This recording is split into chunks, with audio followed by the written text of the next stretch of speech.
Naam, ujambo mwanabaraza. Natumai kwamba umzima na ubuheri wa afya na kuwa Mwenyezi Mungu amekujalia cha kutia haswa kinywani.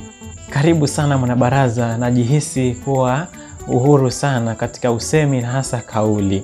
Ni wakati mwingine tena ambao tunaenda haswa kuzungumzia swala ambalo linaleta kizungumkuti katika jumuiya yetu.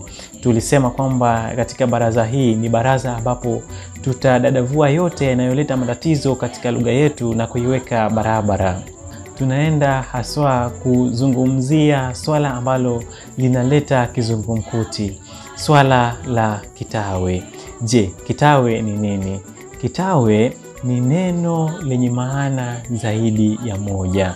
Ikiwa waweza kukumbuka mwanabaraza, kuna kitawe, kitate na kisawe. Maneno haya ni maneno matatu kumaanisha aina fulani ya maneno ambayo yanaleta maana kulingana na itikadi fulani. Mwanabaraza, katika lugha yetu ashirafu ya Kiswahili kuna baadhi ya maneno yenye maana zaidi ya moja. Kwa mfano, chukue neno baraza. Neno baraza. Baraza lina maana ya kwanza kuwa sehemu ya nyumba inayoweza kuwa nje au ndani ya nyumba inayotengwa kwa ajili ya mawasiliano au mazungumzo maalum. Maana nyingine mwanabaraza ni kundi maalum au kikundi maalum ambacho kinaundwa kwa ajili ya kutekeleza wajibu maalum. Kwa mfano, tuseme ikiwa kuna baadhi ya kikundi ambacho kimetengwa maalum kusuluhisha jambo fulani, kwa mfano baraza la wazee. Hapo neno hili litapatikana katika ngeli ya li ya, ambapo kwa umoja tutasema baraza la wazee. Ikiwa ni kwa wingi tutasema mabaraza ya wazee.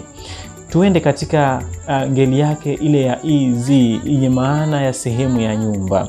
Basi neno hili baraza litakuwa katika ngeli ya izi, ambayo kwa umoja utasema baraza ya nyumba.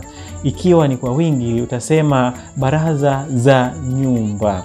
Hivyo mwanabaraza, kuchagua neno hili baraza katika umbi huu wetu, basi tutasema ni baraza ya busara, kumaanisha sehemu fulani ya nyumba iliyotengwa kwa ajili ya mawasiliano yetu mwanabaraza. Natumai kwamba hadi hapo tupo sambamba na barabara. Mwanabaraza, ikiwa neno hili lilikuwa faragani, basi tumeiweka paruanja na tupo pamoja zaidi. Hivyo mwanabaraza, natamatisha kipindi hiki kwa kusema kwamba Jalali atujalie hadi wakati mwingine tukutane tena. Mimi bado niwe wako Bin Charles. Ashukuru na uwe na wakati mwema. Shukrani.